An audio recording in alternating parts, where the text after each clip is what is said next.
இன்னைக்கு பார்க்குறது லெமன் சாதம்.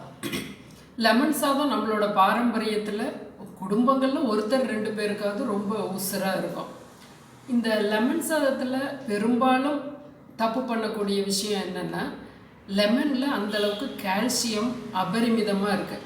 அதை நம்ம சூடாக அந்த வதக்குனதில் போட்டு கொதிக்க வைக்கும் பொழுது ஃபுல் கால்சியமும் அது தன்னோட தன்மையை இழந்துடும், மருத்துவ தன்மையை. அதனால் நாங்கள் எங்களோட குடும்பங்களில் தெரிஞ்சோ தெரியாமல் தான் மோஸ்ட்லி நாங்கள் அப்படியே சாதத்தில் அப்படியே பச்சையாகவே நாங்கள் லெமனை புழிஞ்சு விட்டு தாளிக்கிறதெல்லாம் தாளித்து கிளறுவோம். அது இப்போ சயின்ஸ் சொல்லுது அதை கொதிக்க வைக்கும் பொழுது கால்சியம் போயிடுதுன்னு. ஆனால் அட்டகாசமான சுவையாக இருக்கும்.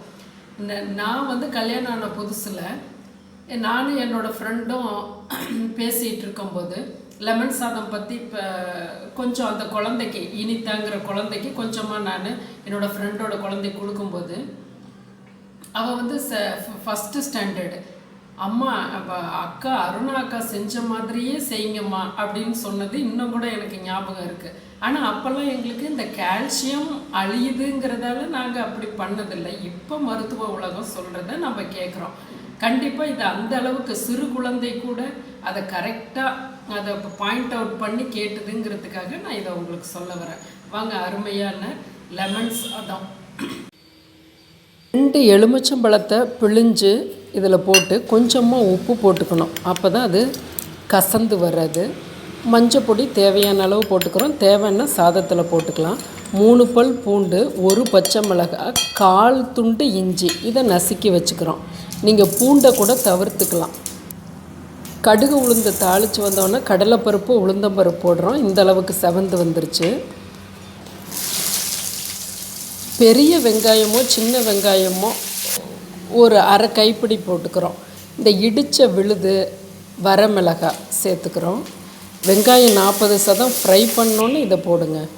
இப்போ பெருங்காயப்பொடி கொஞ்சமாக போட்டுக்கிறோம். வரமிளகாய் பொடி போட்ட செகண்டில் சுவிட்ச் ஆஃப் பண்ணிடுறோம். இதை எடுத்து கீழே வச்சிடுறோம். இப்போ சர்க்கரை 1/4 டீஸ்பூனுக்கு கம்மியாக, இதை நான் காப்படி அரிசிக்கு சொல்லிக்கிட்டு இருக்கேன். இப்போ அந்த சாதம் வெந்து வந்துருச்சு. அதை குக்கரை அது போல் ரன்னிங் வாட்டரில் காமிச்சிங்கன்னா உதிராக கொடுத்து வந்துடும். அந்த சூடான சாதத்தை அந்த வறுத்த பொருட்கள் மேலே போட்டு நம்ம பிழிஞ்சு வச்சுருக்கக்கூடிய லெமன் உப்பு கலந்த கலவையை ஊற்றிக்கிறோம். தேவைப்பட்டால் உப்பு சேர்த்துக்கிறோம். கொஞ்சம் பச்சை நல்லெண்ணெயை அதில் விட்டுக்கிறோம். நல்லா கலந்து கொடுத்துடலாம். நம்ம சர்க்கரை போட்டதால் உப்பு கம்மியாகவே இழுக்கும். அதனால தான் நம்ம சர்க்கரை போடுறது. கடலைப்பருப்பு, வறுத்த கடலையை, வேர்க்கடலையை போட்டுக்கிறோம். இது கூட மணலில் வறுக்கிறது எப்படிங்கிற லிங்க்கை கூட நான் கீழே டிஸ்கிரிப்ஷனில் லிங்க்கை கொடுக்குறேன். சாதத்தை லஞ்ச் பாக்ஸுக்கு வச்சுக்கிறோம். இப்போ நீங்கள் வறுவல் போல் வைப்பீங்க. நான் கொண்டக்கடலை சாப்ஸ் வச்சுருக்கேன். அதை கூட நான் அந்த லிங்க்கை கூட நான் பின் பண்ணி விடுறேன்.